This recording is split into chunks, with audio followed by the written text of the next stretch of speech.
จึงได้มามีโอกาสมาร่วมบุญร่วมท่านมาลองแม่น้ำมูล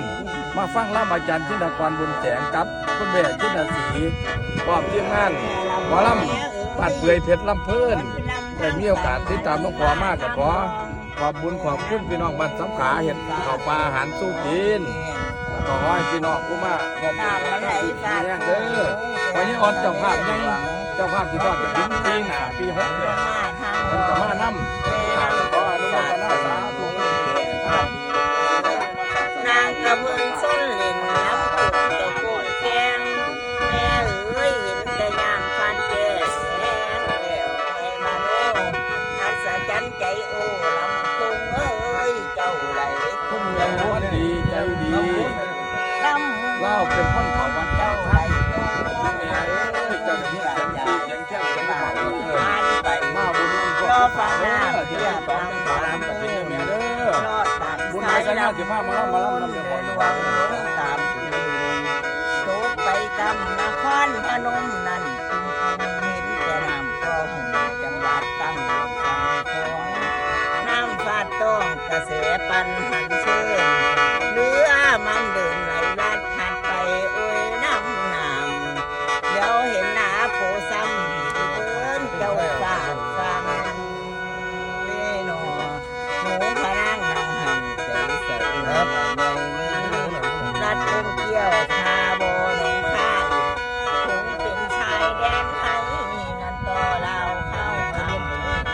นั่งกระเซาอยู่จังมองยิ้มฟังเสียงระดังแดง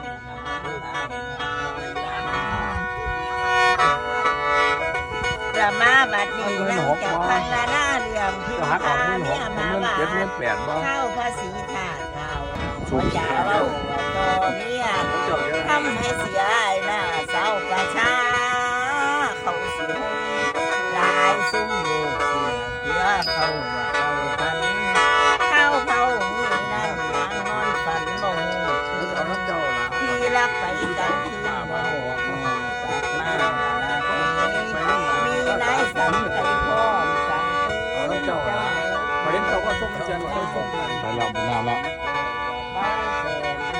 นักสนุกมาเนี่ยไหนบังบ่ฮู้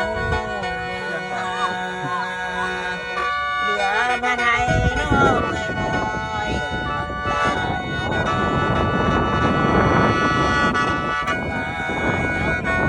เนี่ย โอ้ยน้อโอ้ยน้อ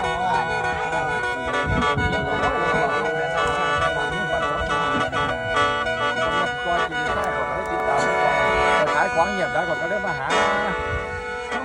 กินข้าวปลาน้ำหลวงพ่ออาหารสถานบุญกฐินอยู่บ้านสังขาไปแล้วน้ำมีพญาอ่อยหมดเอาสาธุครับสาธุ เลือดแถบทาบ่เลือดแถบแท้นะ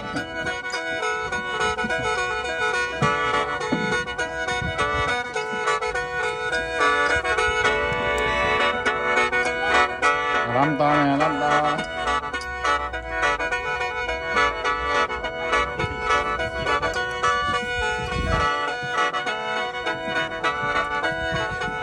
อย่ายืน โอ้ยตกข้าม